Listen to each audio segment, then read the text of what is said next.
الطير فقال ما لي لا أرى الهدهد أم كان من الغائبين. حضرت سلیمان علیہ السلام نے جب اپنے پرندوں کا جائزہ لیا نا تو ہدہد کو وہاں پہ موجود نہ پایا.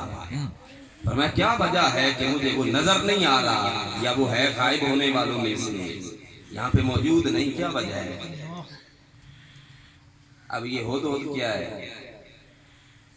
یہ وہ پرندہ ہے جب حضرت ابراہیم علیہ السلام کو چیخا میں ڈالنا تھا نا تو آگ جلائی گئی جو آسمان تک جس کے شعلے بلند ہو رہے تھے. یہ پرندہ اپنی چونچ میں پانی کے قطرے لے کے وہاں پہ جاتا, اوپر سے گراتا, اس سے آگ کیا بجھنی تھی, وہ دو دری بخارات بن کے اڑ جاتا تھا. تو کسی نے اس سے پوچھا کہ تو اتنی کوشش کر رہا ہے تو اس سے تو آگ بجھنے والی نہیں. اس نے کہا مجھے پتا ہے اس سے آگ نہیں بجھنے والی, مجھے پتا ہے اس سے آگ بجھے گی نہیں, پر قیامت کے دن جب نام پکارے جائیں گے میرا نام نبی کے غداروں میں نہیں وفاداروں میں آئے گا.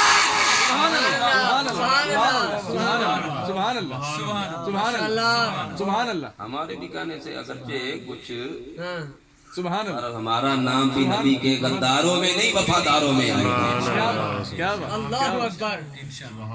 اس نے نبی کے لیے, نبی کے نام کے لیے اپنے آپ کو پیش کیا نا, نبی کی ناموس کے لیے.